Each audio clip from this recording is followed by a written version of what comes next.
Hello, good evening, and welcome to Old Romans Unscripted with me, Archbishop Jerome, in Brighton in the UK, and there in Detroit, Brother Stanislaus. Hello, Brother Stanislaus. Hello, Excellency. How are you? I'm not too bad, thank you. A little bit flustered, but I'm okay. I know the feeling. we had a slight technical panic earlier. Which meant that we couldn't broadcast the rosary as usual. So, but that gave me then time to sort things out to ensure that we were online now. So, well, good. But so we're all good now. How was your week? It's been all right. It's been a little chilly and rainy here in Detroit, but other than that, it's been okay. How about for yourself? Yeah, it's not too bad. The weather's turned here as well, so we had showers today. It's much cooler today than it has been. Earlier in the week was quite sunny, but as the week drew on, so the weather changed, and yeah, we've probably got similar weather to yourself now. It's a bit wet and windy, a little bit cold. Yes. Feels more like winter than it does spring. Yeah, it's we're like that here. It's almost like our summer is maybe 8 weeks. At least it has been recently. You know, at least when it's hot. I mean, you know, I'm from Texas, so I have a different measurement than maybe native Michiganders have. But for me, summer lasts about 8, maybe 10 weeks, and then we're right back in winter, like you said. Sure. Okay, now, question as usual for our dedicated viewers. What is tomorrow? We know it's Sunday, of course, but what else is tomorrow? What are we commemorating liturgically tomorrow? That's your challenge. For those of you who are subscribed to the Old Roman, that is literally, that just went out. So that should be in your inboxes already, and in which case you will find the answer to the question, what is tomorrow liturgically?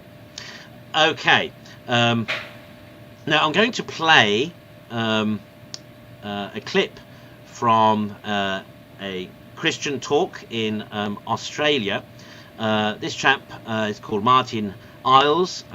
He heads the Australian Christian Lobby, which is an organisation that speaks the truth of Christianity to power politically in Australia, and he generally has some very good, very sound and interesting things to say to the current political situation. And in this bit that I want to share with you, he's talking about cancel culture, and I thought we might use this to launch our discussion this evening. So hopefully this will work.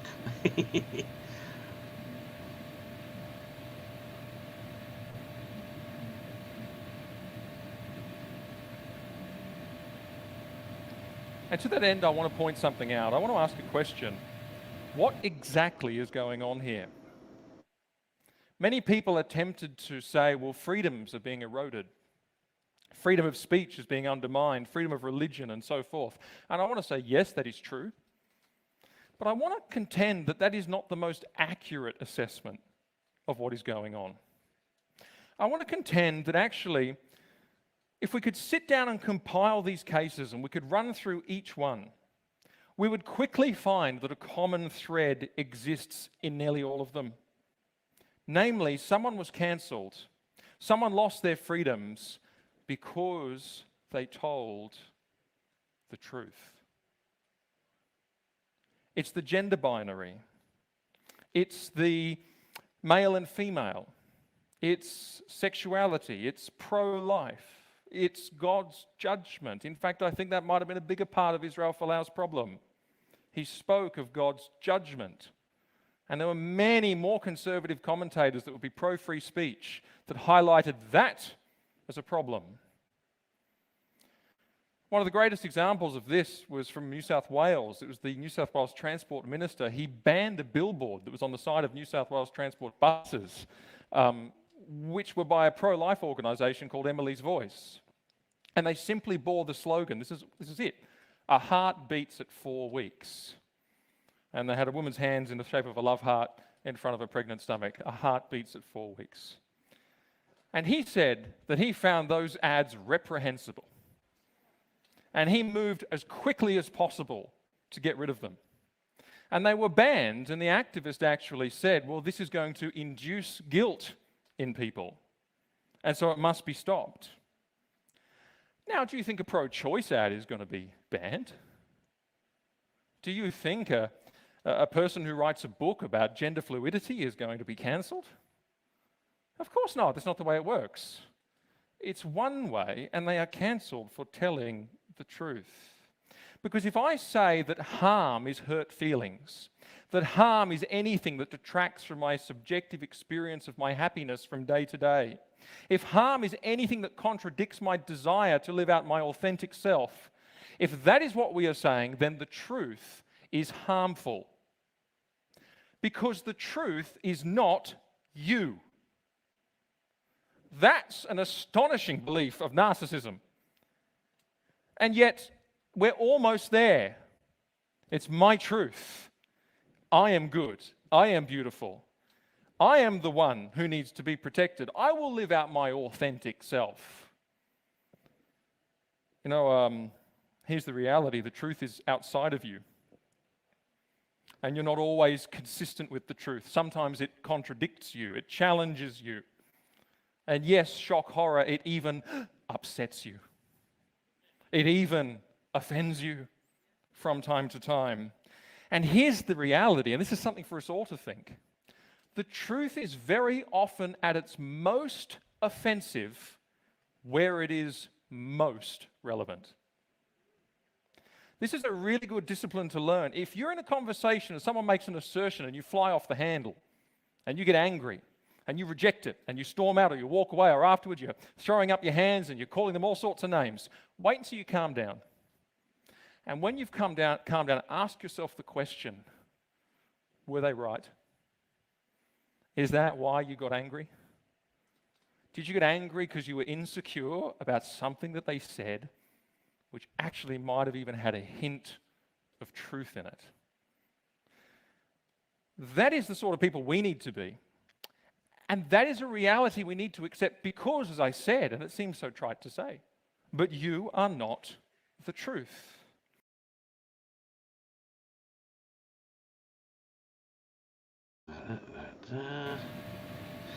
Right.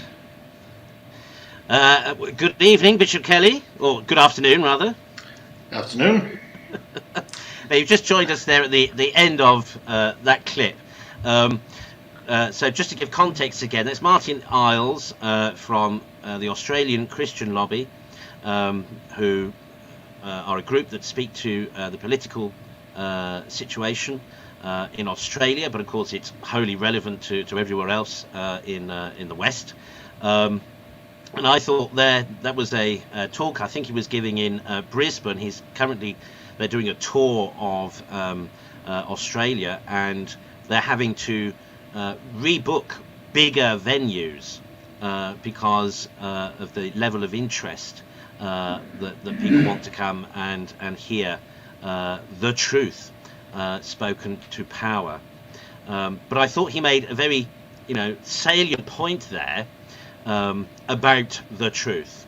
And of course it is often the fact that we are most offended when the truth is revealed to us, or when we are forced to recognize what is the truth. That's part of the reason why we get so defensive often about the truth, because it exposes us, or it hits a nerve, or hits a raw nerve, because we're trying to fight against the truth or ignore the truth. Any thoughts or reactions to what we just heard, or just in general about the effect of truth in contemporary society, and the ways in which people are reacting to it, responding to it, or even trying to avoid it? The young man's spot on, absolutely spot on. And I think this goes to the problem, this the very root of the problem in our contemporary society, is that we have the confusion between objective and subjective. That truth for us has been replaced with emotion and feelings. St. Thomas Aquinas warns against this. As one who lived under the motto of truth, I myself, for many years in my formation, lived under the motto of truth, and I hope I still do.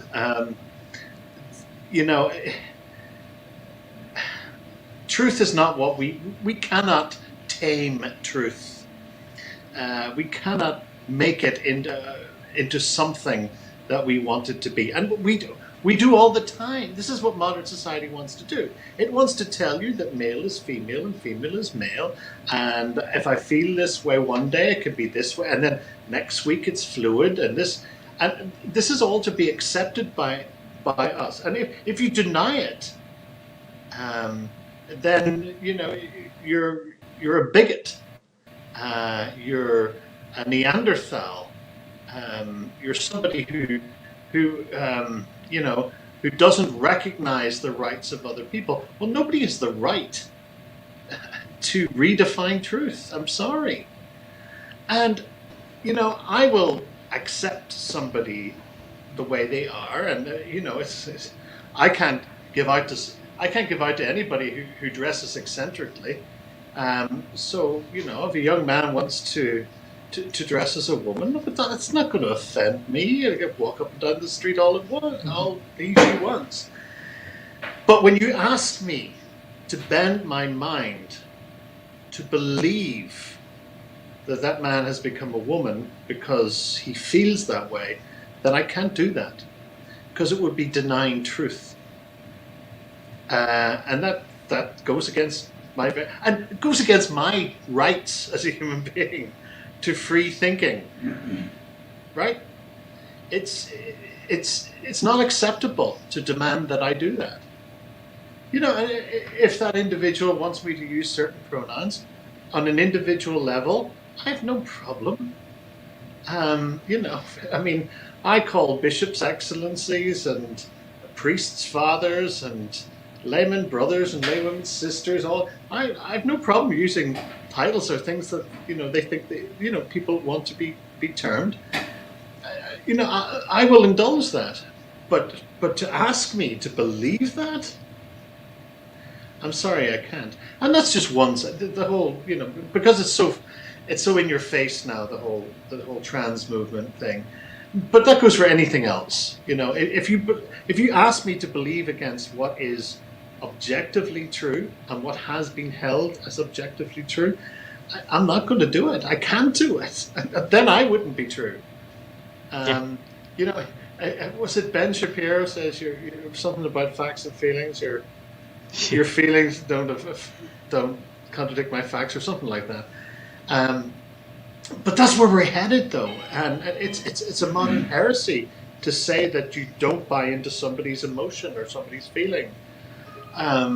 It's very frightening. It's very frightening, and the cancel culture around that is terrible, because people are just believing what is accepted as the truth, and the heart of this is the damn so-called Enlightenment, where the individual is king. You know, as a community, as a society, we have tried to discern that which is true. We do that in making our laws, in our governance, and everything else. The Enlightenment, so-called, turned that on its head, that I determine. And once the individual determines, it's chaos. And we are not designed like that. We are not created as that. We are communal beings. It takes two of us to make one. And well, okay. And you know, we're born into a family, into a society, traditionally a parish, a village, a church, a neighborhood of a city, into a province, into a country. We always, even in sport, we crave this communal affiliation. We support Manchester United, or we support the Bulls, or we support the Packers, or whatever it happens to be. We are naturally inclined to seek community. But what modernism has done has rejected that and claimed individuality as sovereign, and it's going to lead to the end. I'm sorry, because we're not designed that way. Yeah. I applaud that young gentleman for doing that, and I am very excited to hear that his addresses are sold out, because people need to hear that message. And you know, when they hear that message, it will resonate within them, because that's what it's in us. It's in our very DNA. And it will appeal to people. They will recognize that. So that's encouraging. It really is encouraging to see that. I'm sorry I only caught the tail end of it. But perhaps I'll go back and listen to the man. But yeah, encouraging. Yeah. Brother Stanislaus. Yeah, I've never seen that gentleman speak before, but I can tell you I've seen hundreds like him, and they're all over YouTube or Rumble or wherever you want to look, and they're all giving talks like this. I've seen so many talks on truth, on relativism, on, you know, and while you both were talking, I thought, you know, didn't Pius V write about relativism, the dangers of relativism, and answer, you know, part of the answers to the Reformation and why everything had to be codified and the danger? And I'm thinking, oh my goodness, this is what frustrates, because I'm thinking about my frustrations. You know, we all live in a certain time. We've all got, you know, 40, 50, 60 years or whatever of time to fulfill what is truth. What is truth? It's divine providence. You know, and many times I think that, of course, when you're talking with people, you spoon feed them, because that's all most can take. But somehow it frustrates me, because that's really what we're talking about, is divine providence. It's the fulfillment of divine providence in everyone's lives. And yet I continue to come across these, I don't know what else to call them except secular videos on these subjects. And what it leads me to is, why are they teaching this? When you're there and they can come to me. My point is that this is the problem, is that the church had at one time the authority to teach, and the people of the world listened. That's why when the scandal, the great scandal here in the United States, or maybe across the world, the abuse scandal, someone once shared with me that still, the reason why when a priest gets in trouble, the reason why it's front page is because the world still sees the church as some authority. Now we have, the church in quotes, I think has lost her authority because of this. And so I would rather listen to either one of you and your world perspective, because I know it to be right, as opposed to something else. So what it led me to, while I was listening to this, was that word that I think the church introduced.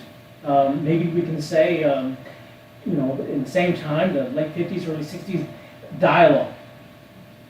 You always hear, and you hear that the mantra, dialogue.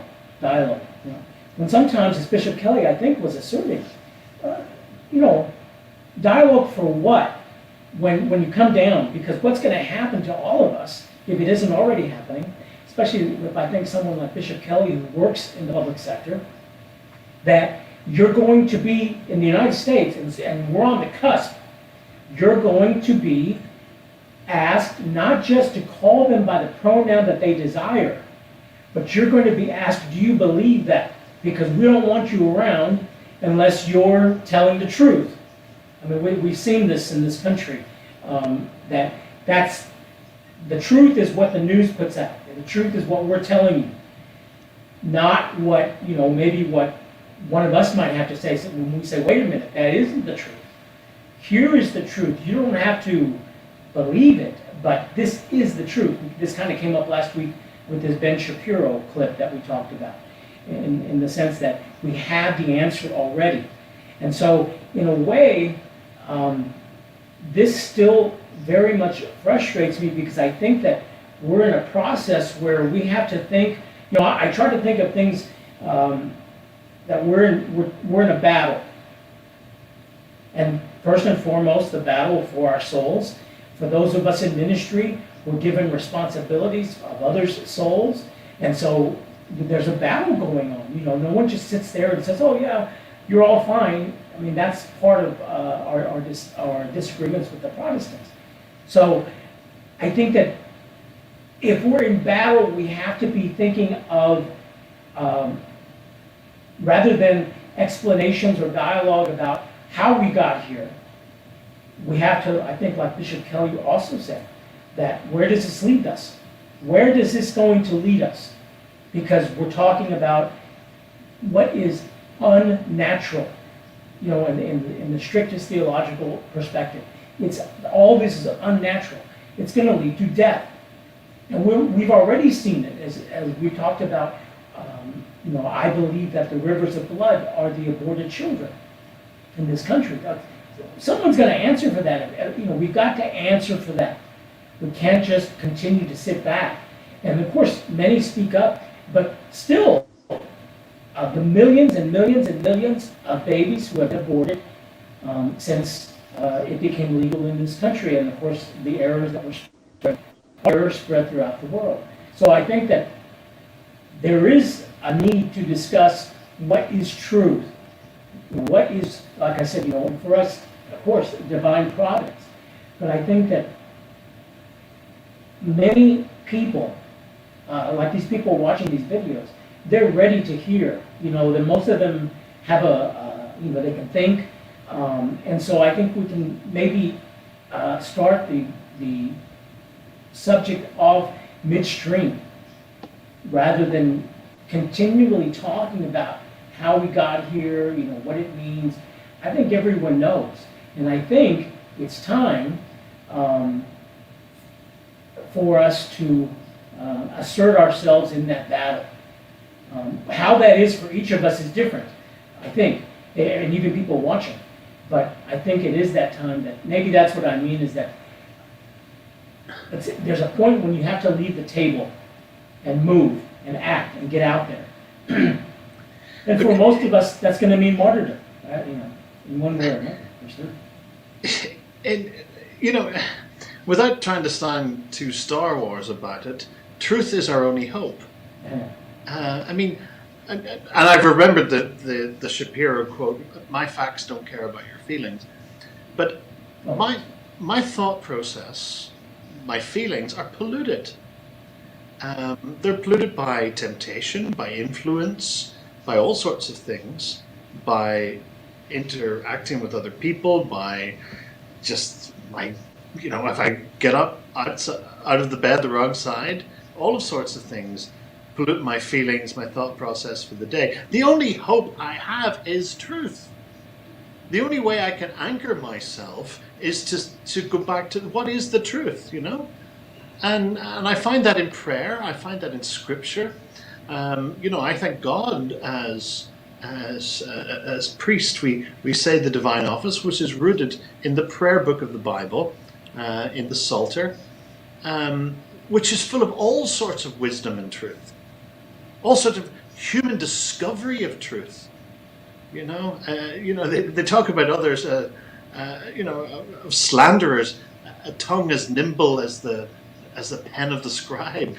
You can feel the scratching of the scribe and the slander of the tongue of another person. That's very true, and we encounter that in human life. That's just one example. It's just a plethora of human experience singing to the truth of God, and I honestly say that left to my own devices, I'd be lost, and because I'm assailed by all sorts of influences. My only hope is truth and discovering the truth. So thank God I am not the author of truth, because it would be chaotic. But I know that truth is there, and I can seek it, and I can cling to it.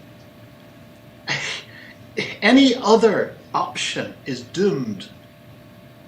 I believe this with every fiber of my being. And I think that is what is at the heart of the problem of modern society. And it really is the most pressing issue. When you can convince an entire generation, people I respect, will put choice over death. How did we get there? We value choice, my choice, my feeling, I choose to have chicken or beef, on an economy flight. That my choice is above life or death. Come on now, what have we done with society? It's astounding. Are we using our brains? Talk about weeping for Jerusalem, I weep for the world. Yeah. I think what's interesting. I think what's interesting is we've just had local council elections and some by-elections and things here in the UK with some fairly interesting results. But one of them, for example, was Hartlepool, a place up north. You can drop the age. Where it's been solidly Labour, so that's sort of our equivalent of the Democrats, for years, has suddenly become Tory. Now, it's one of the part of the various commentaries about how that has occurred is the suggestion that Labour has lost touch with its working class roots, that the sort of bourgeoisie of the London Labour set doesn't speak for the average working class person anymore, and that the woke commentators who are all over YouTube and Twitter and social media have essentially driven the ordinary thinking person away from the Labour Party. that, together with the knowledge that all these people are flocking to hear Martin Iles, that when Professor Jordan Peterson ever goes on tour again, but previously he was always sold out months in advance. All of this actually is good news in the sense that it betrays what I have been thinking for a while is actually the case, and that is that the vast majority of people are still sane, still use common sense, and do not believe, nor have they accepted or adopted all the wokery and political correctness that is, much vaunted and thrust upon everything as portrayed by our media. The media do not represent the average person's view of things at all. I'm absolutely convinced of that. And likewise, neither do the government. Instead, we have minority voices who, have managed to, well, in this country, have managed to supersede the apathy that otherwise is generally, British people are generally speaking fairly apathetic when it comes to politics. It's very rare, really, for Brits to to express themselves in big demonstrations and protests and things. And what the political correct and woke brigade have managed to do is inveigle their way into the corridors of power and influence simply by raising their voices. And because people, because the British are generally apathetic, nobody sort of has raised any objections. Everybody, more or less wants a comfortable life. Nobody, most people are compassionate. Most people don't want to be accused of harming or hurting or being deliberately offensive of people. And so generally, this new form of political correctness has been able to take hold in politics and power simply because people haven't spoken against it.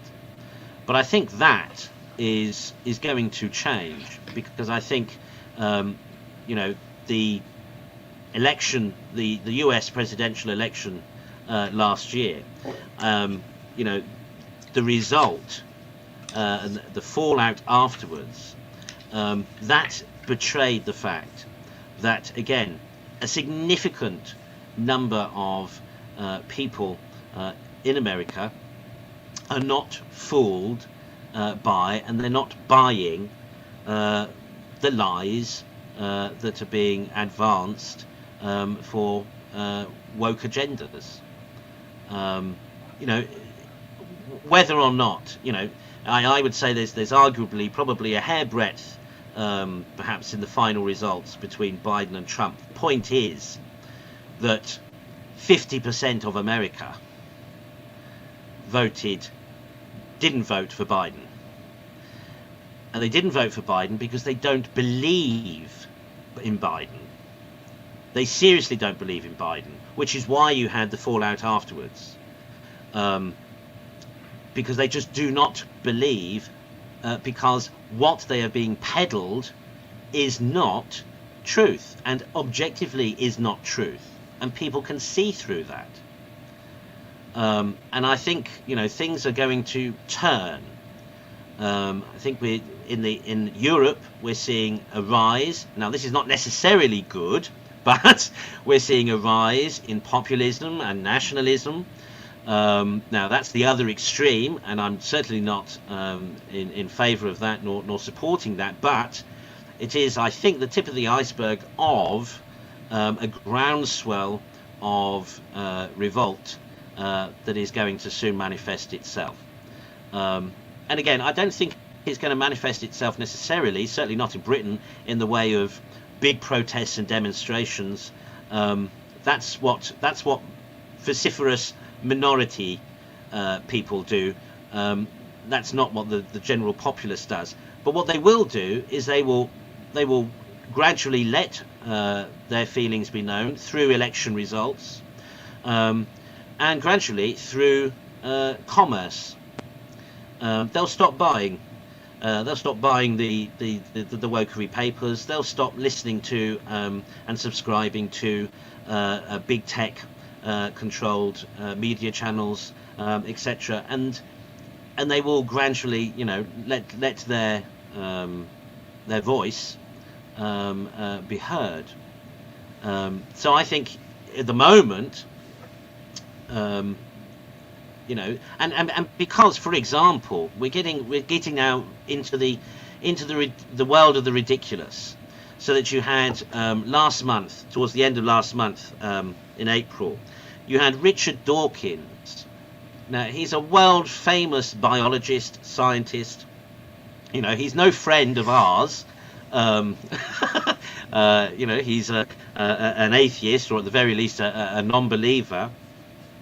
But you have him being attacked and by the cancel culture for posing a simple question. Now, this is what he tweeted. In 2015, Rachel Dolezal, a white chapter president of NAACP, was vilified for identifying as black. Some men choose to identify as women, and some women choose to identify as men. You will be vilified if you deny that they literally are what they identify as. And he was pilloried for that. And yet, this is the truth of it. Is that we're being asked variously to believe that black is white and white is black. And this is in the realm of the absurd. This is in the realm of the absurd. But I think people are seeing through it. I hope so. I hope you're right. You're a lot more optimistic than I am. Because the onslaught, the mainstream media, I hate to use a term like that because it's so peppered with connotations, but seriously, from the BBC to CNN to whatever you want to shake a stick at, even to Fox News, which is considered conservative, there's an agenda there. It's not just the facts, man. It's an agenda. I remember the BBC is old growing up, which was the facts. That's really what it was. There may have been a little bit of state propaganda, certainly during the war, but that was for the effort and all of that. But it really has gone overboard. If you look at the headlines from the BBC, and I read the BBC every day online just to get news from home. And the way they portray things, certainly American politics, is horrible.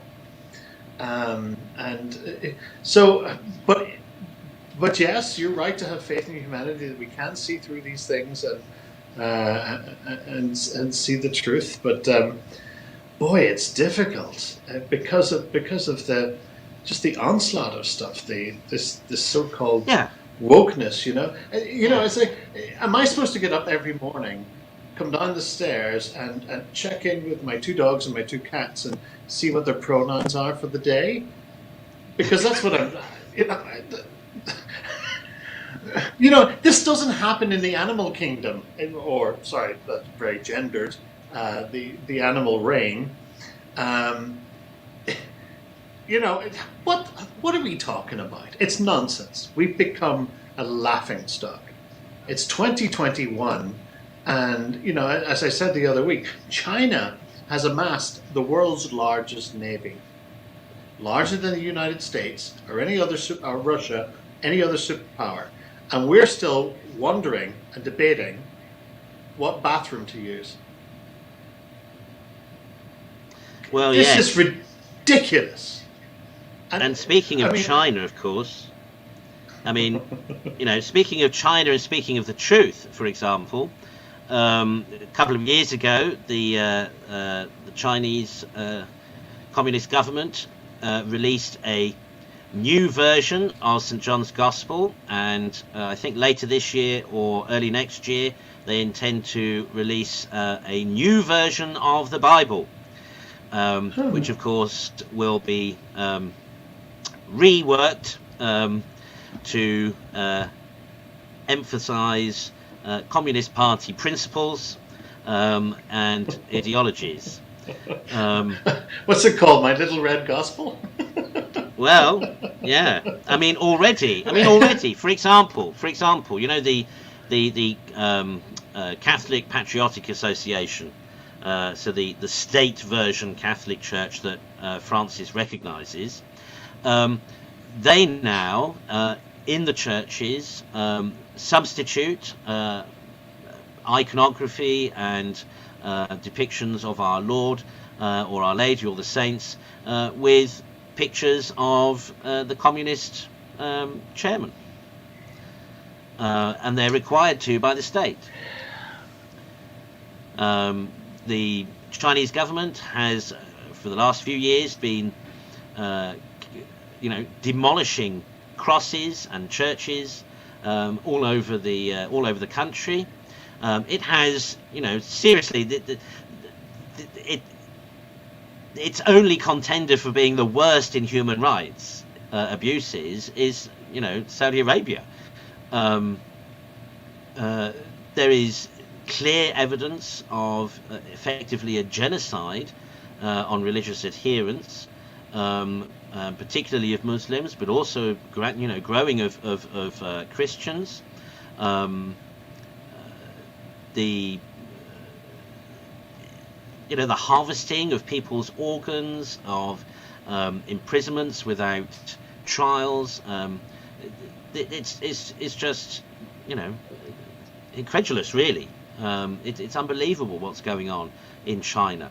But do we hear any of that from our woke media? Do we hear anything about those human rights abuses by China on the BBC, on CNN or ABC or any of these things? No. Do we hear anything about the genocidal proportions of Christian persecution across the globe, as verified by the British government a year ago? No, nothing. We never hear anything about that. It's ridiculous. But again, you were saying these mainstream media outlets, but they're only mainstream in the sense of their size, but not in sense I don't think. I really am beginning, thankfully, I think, to recognise that actually the vast majority of people take everything they recognise, at least, that they are extremely prejudiced and biased. I hope you're right. And I hope that they're only just feeding their own cult followers, and that the vast majority of people are discerning. You could have seen the China thing happen years ago, and the world was. It's like the rise of Hitler. It was happening. Happening years ago. Nazi Germany. When Xi manufactured the fact that he would be president for life, can't you see the resonance of the Nazi Party coming to power in Germany? And then the persecutions, the ethnic cleansing, the state control of thought, the state control of religion, the very fact that the modern Vatican did a secret deal brokered by McCarrick, above all characters. It's just, and you have Chinese and Hong Kong bishops pleading with the Holy Father, and he won't even give them an audience. Yeah, won't even see them. Even Cardinal Zen. Talk about sickening. And there's nothing. On the fringe, yes, it's being reported, but there's nothing. Could you imagine if the Pope refused to see who's the current Archbishop, what's his name, of Washington? Help me out, brother. Oh, Gregory. Wilton Gregory. Gregory, yeah. Yeah. Could you imagine if he refused to to see him, and if you come to him about persecution of African Americans in the United States, and the Pope says, no, I won't see you, could you imagine? Could you imagine the media outcry? I think you probably make an argument as to why Milton Gregory has not done that. Because as Excellency was saying about the state of the world, both of you, I think, I'm listening to you, and I'm saying yes, yes, yes, okay. It sounds to me as though you both recognize the dire state that we're in. And I was thinking during the week about Noah. And at what point was it too late to get on the boat? Yeah. And were there people saying, it's going to stop raining, it's going to stop raining, he's going to, no, okay, well, let's go here, let's go to the mountains, let's do this.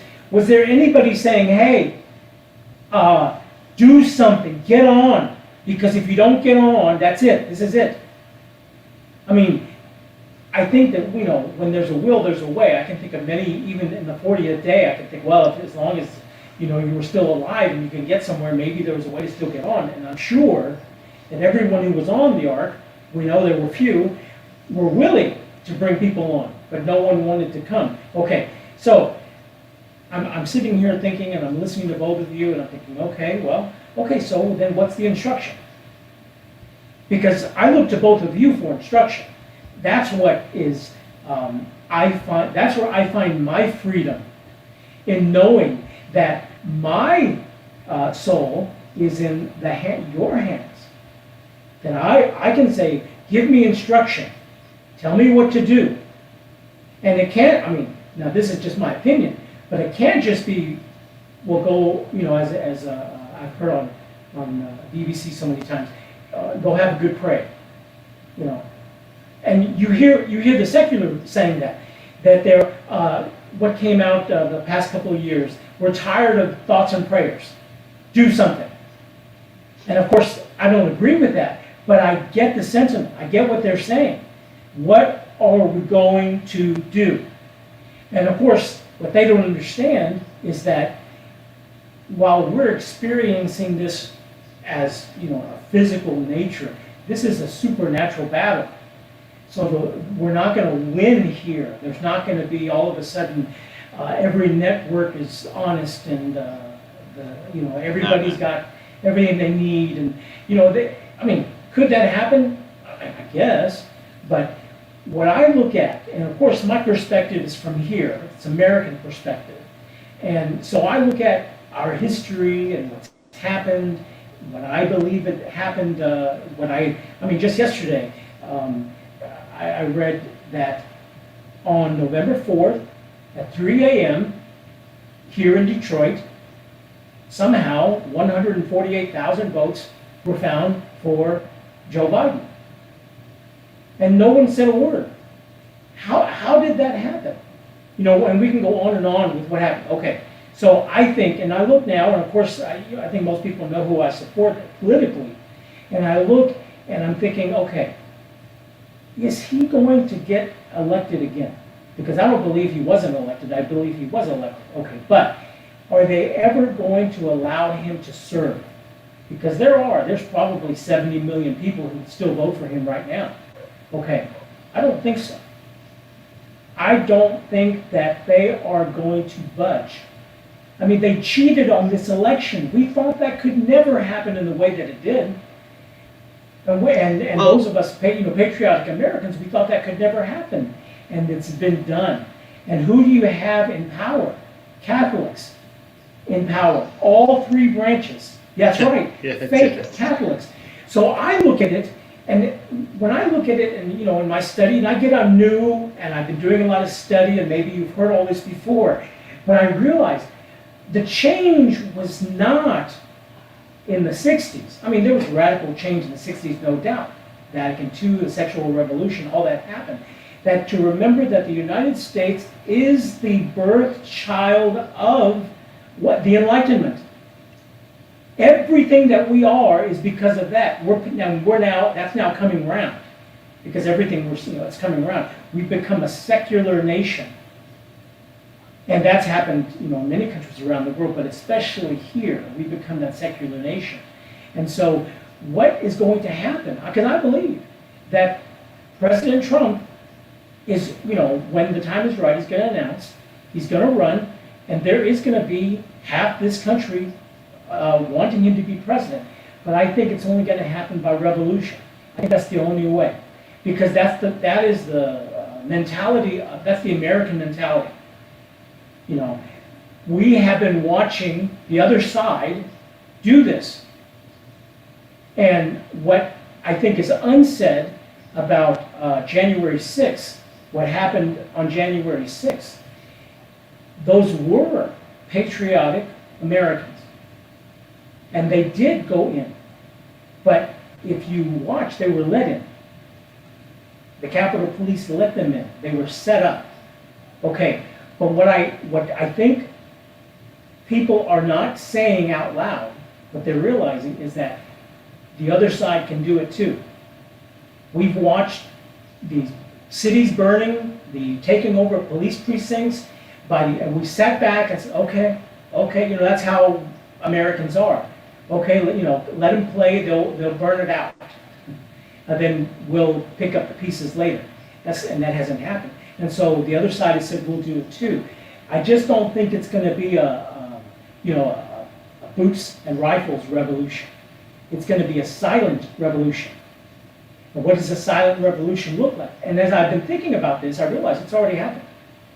It's already happened. It's happened in the church. Everybody that has said that there is not a split in the church, it's not coming with what the German bishops are doing. It's already happened.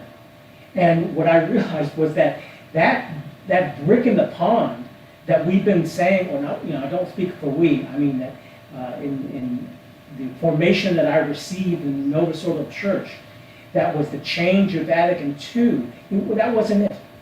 It was Pastor Eternus. That's when the Pope ceased, in my opinion, to begin acting as he had been as Pope and more like Emperor.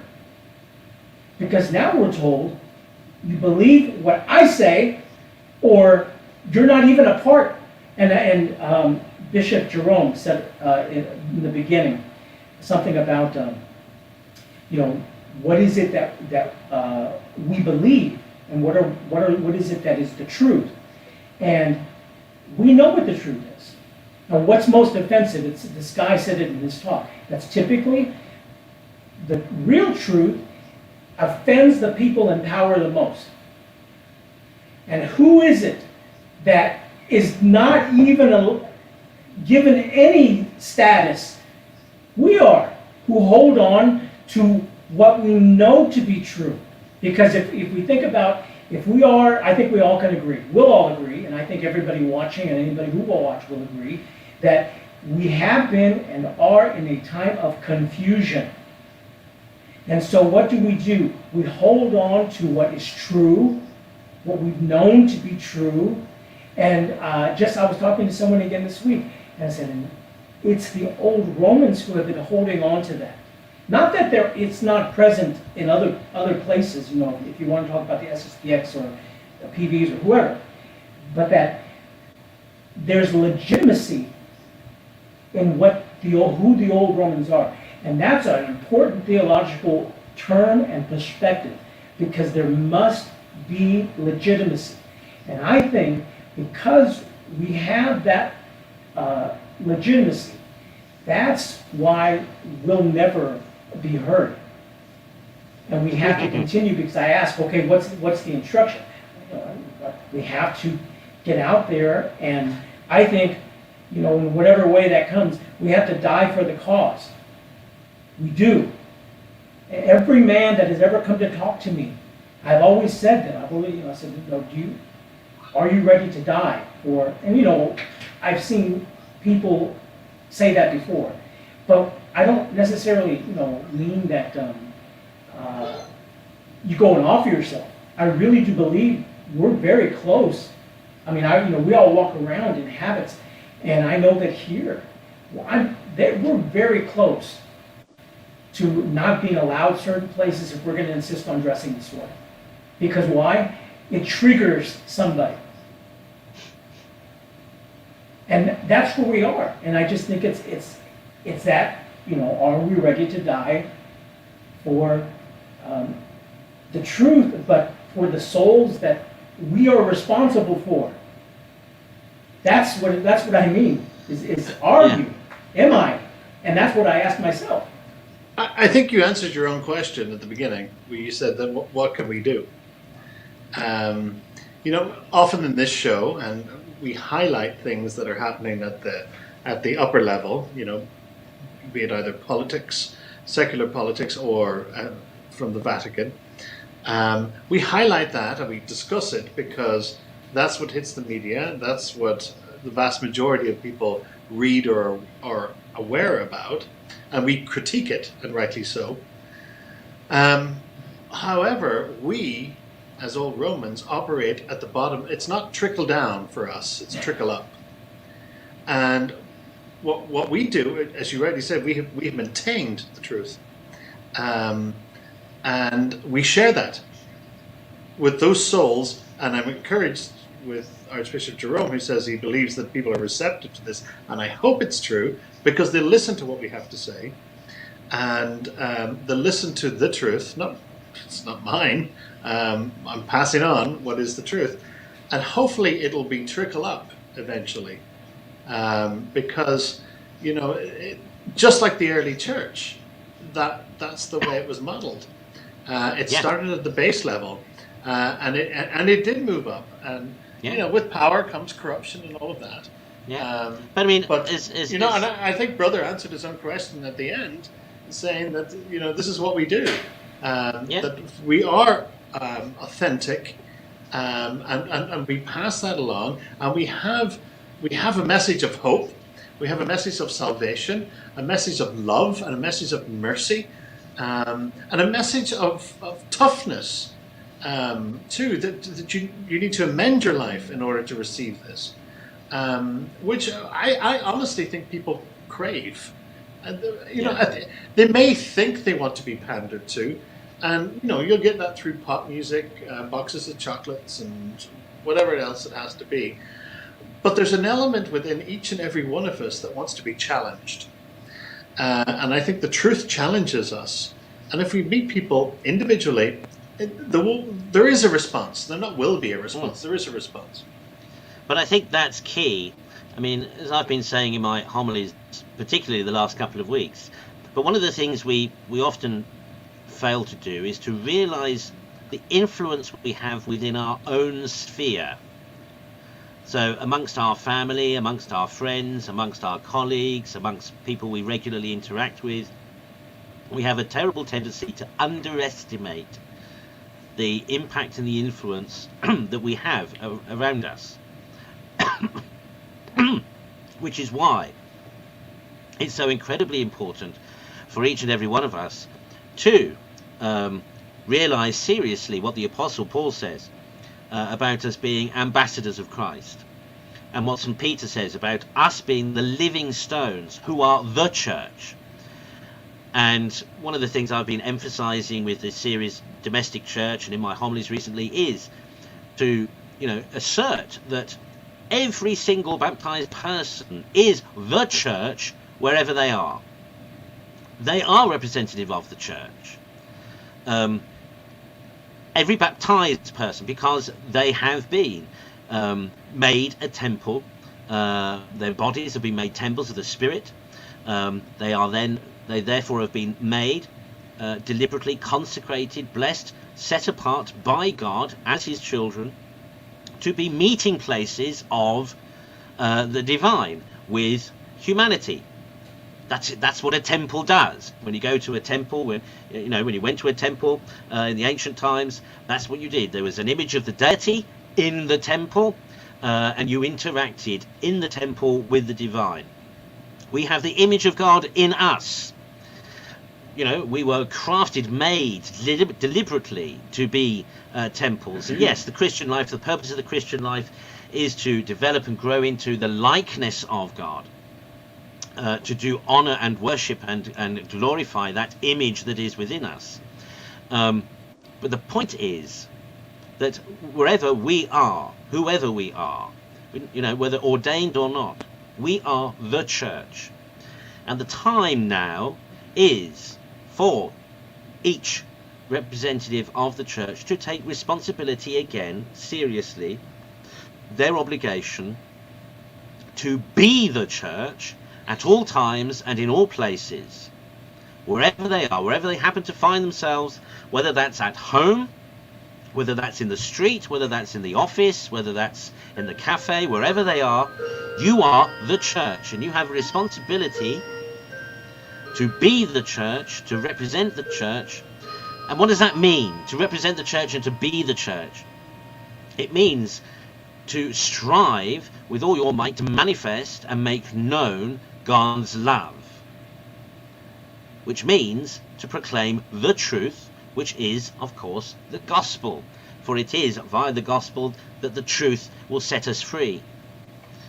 And so we do have to have the courage to ourselves begin to talk about the truth once more amongst ourselves within our sphere of influence. However small and however limited we may think our sphere of influence is, it's actually more powerful than we ever give it credit for. For as many people who know that you go to Mass, as many will have an idea of what sort of a person that makes you. Now, they may be completely wrong. They may, in their estimation, that must make you a saint because they know that you go to Mass every week. In our estimation, or confessor's estimation, may be quite different. Your own estimation may be quite different. You will recognize that you are a sinner striving to be a saint. But the point is that already, you see, that demonstrates the power, the influence already that you exert just from somebody thinking that you must be a saint because you go to Mass. So within our conversations with people, we need to start asserting the truth. Now, you don't have to be aggressive. You don't have to be necessarily very smart in discussing the truth. For example, if everybody who still believes in objective truth were simply to, just remind each other that, of course, there is a biological difference between the sexes, that, humanity is not homogeneous, then, gradually people would remember that every time the BBC or ABC or CNBC or whoever tries to tell them otherwise. And I think what's needed in many ways is courage and confidence, to grow courage and confidence. Now, at the moment, as I said earlier, I think that's being expressed silently in the ballot boxes, but I think it's growing too in the ordinary conversations that ordinary people have. I think people are beginning to realise that, hold on a minute, this is the emperor's new clothes, isn't it? They're trying to tell us one thing. We know, factually, objectively, that it isn't. Why are we allowing them to continue to tell us this? And I think there is, my hope is to encourage and to ensure that grows. And that's something that we, as Old Romans and, as bona fide Christians, that's what we ought to be doing, is speaking the truth in every situation. We're not all perhaps necessarily in the position to be able to speak truth to power, but we can certainly speak the truth within our own sphere of influence. We can speak the truth in our own context. And that does mean, I'm sorry, but it will require extra effort on our part to make sure that we're not accused of being hypocrites by ourselves improving and developing on the goodness of the way we live our own lives. That does mean that we have to be ourselves pursuant of holiness. It does mean that we have to try to be good. That we do have to curb our own tendency to lie, our own tendency to steal, our own tendency to covet, our own tendency to envy, our own tendency to anger, and so on and so forth. Yes, it does mean we need to be, ourselves proactively abiding by the Decalogue and keeping the summary of the law. But hand in hand with that, at the same time, we can share and speak the truth. And we can, of course, make the point that actually, we are all sinners striving to be saints, and that optimistically, every saint had a past and every sinner has a future. I know they're cliches, they've been on memes on Facebook, but there's truth in those cliches. There's truth in that.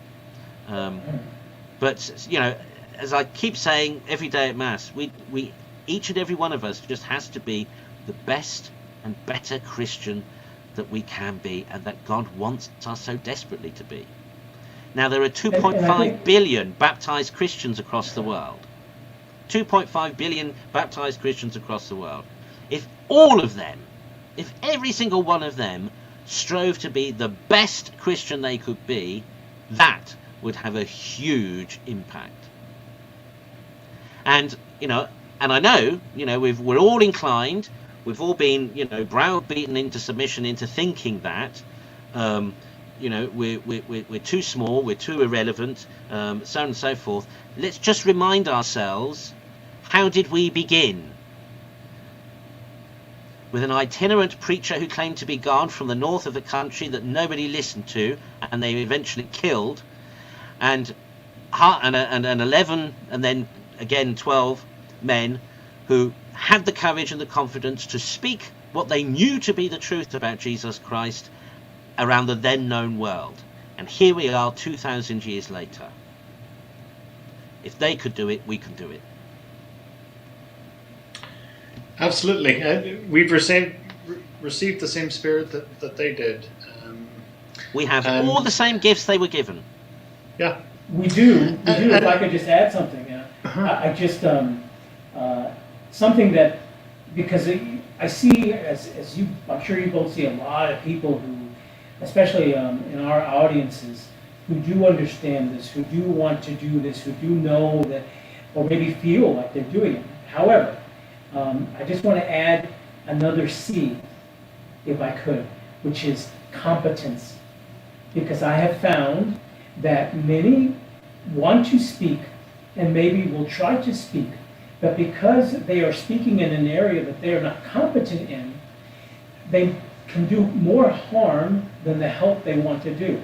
So what I try to, because in the United States this is not an acceptable perspective, because why are you telling me I can't be this, or why are you telling me I can't be that? Because we're taught that you can be whatever you want if you work hard enough, And I teach, no, you can't, because there's something that God intended you to be, and that's what you should be, whatever that is. And hopefully we can figure that out through good spiritual direction. But my point is that just like in chess, every piece has a job, and we're all created differently.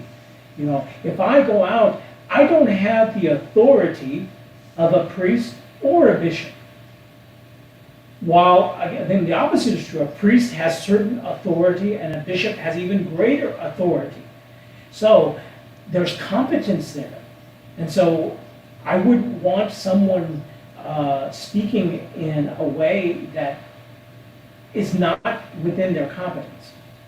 And I think that's an important thing, especially for young, or maybe not even young, zealous people who want the truth and want to share the truth. And there's no excuse. Well, maybe there is an excuse because the church has been really bad at catechizing people. But if you are serious about your religion, if you are serious about Catholicism, get into your catechism, know your catechism. If there's a catechism class nearby you, get into it. If not, buy the book, read it, learn it by heart, like they used to do. I would say just buy the book and learn it. Yeah. And then you have the authority of at least church teaching, if you know the answers. But if you're serious about it, if you're serious about your faith, get catechized, honestly, and you'll love it. You will absolutely love it. As I said the other week, there'll be rabbit holes, and you'll go down them, and you'll enjoy them, and it'll increase your learning and your thirst for knowledge of God, ultimately. And one other thing, because I know we're closing the end of our time, I would say that, what both of you have both said, that, don't do what I call the agenda, be it the media, society, whatever it happens to be, big tech. Don't do what big tech does, or mainstream media, because they're aggressive with their agenda. Teach and preach the truth in love. We're commanded to do that. Teach it in love. Let not your teaching or your preaching be judgmental of another, but approach them in love. Let them know that the truth will set them free. Now, doesn't mean not be tough. That's what I'm not saying. I'm not saying be airy-fairy about it. But when you speak to another person about the truth, do it out of love, not out of judgment or anger. All things that we want to. I mean, I'm angry all the time. I got frustrated earlier in today's program about some of the stuff that's going on. And, that's not a position that's going to win. If you start from love, you're going to be a winner. Because that's indeed what our Lord said and commanded us to do. So listen to his words as you preach his words. The rest is up to the Holy Ghost, and it's as we said, as Archbishop said, it's a tried and tested formula, because we started in the hedgerows, the secrecy of the homes, the catacombs, and look what it achieved. Perhaps we're asked to do it again, and we'll achieve it again. Absolutely. Well, on that note, Dominus vobiscum. Et cum spiritu tuo. Sit nomen Domini benedictum, et hoc nunc et usque in saeculum. Auditorium nostrum in nomine Domini, qui feci caelum et terram. Benedictio Dei omnipotentis, Patri et Filii et Spiritus Sancti, descendet super vos et maneat semper. Amen. God bless you all. Thank you for watching. We will hopefully see you next week. Don't forget that we broadcast at least 3 times a day, every day on Old Roman TV, on this channel that you're watching now, on whatever platform you're watching from, whether that's through Facebook, whether that's through YouTube, or whether that's through Twitter. Do stay tuned, because every day we broadcast the traditional Latin Mass, 8:30 a.m. At midday, the Regina Caeli and Bishop Challoner meditation, and at 6 o'clock, the Regina Caeli and Rosary recitation. Please, it would be wonderful for you to join us and lend us your prayers as we pray and endeavour in our lives to bring about the conversion and salvation of the world. From all of us here at Old Roman TV, God bless you, and we'll see you again soon. Can I say one thing? Just one thing before we Sure. go. It's the month of May. Remember our Blessed Mother. Oh, yeah. Pray the Rosary every day. It's a wonderful month to honour her. And get into your May devotions. Get to a traditional parish. Go to a May crowning. Perhaps you might brighten up your shrine at home with a candle and some flowers. Honour Our Lady in the month of May. It'll be well worth it. Yeah.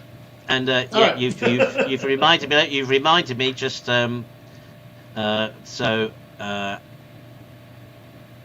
you were the first with the correct answer for tomorrow. Yes, it is St. Gregory of Nazianzen's feast day tomorrow, so that's what we're keeping. But of course, it's also, we're commemorating the 5th Sunday after Easter, which is also Rogation Sunday. It is Rogation Tide because, and that means, yes, it's Ascension Day this Thursday. So tomorrow is Rogation Sunday. Monday, Tuesday and Wednesday are of Rogation. So please pray your litanies of the saints. Ask God's blessing upon the world and upon our crops. And do so with an intention of penance. And on Thursday, it is a holy day of obligation. I know these things are difficult at this time.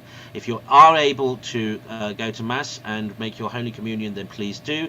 If you're not, of course, we will be broadcasting the traditional Mass for Ascension Day on Ascension Day at 8:30 British Summer Time. So do join us for that if you can't otherwise. Yes, and let's say an Ave together for Mary's month of May. Ave Maria, gratia plena, Dominus tecum, benedicta tu in mulieribus, et benedictus fructus ventris tui, Iesus. Sancta Maria, Mater Dei, ora pro nobis peccatoribus, nunc mortis nostrae. Amen.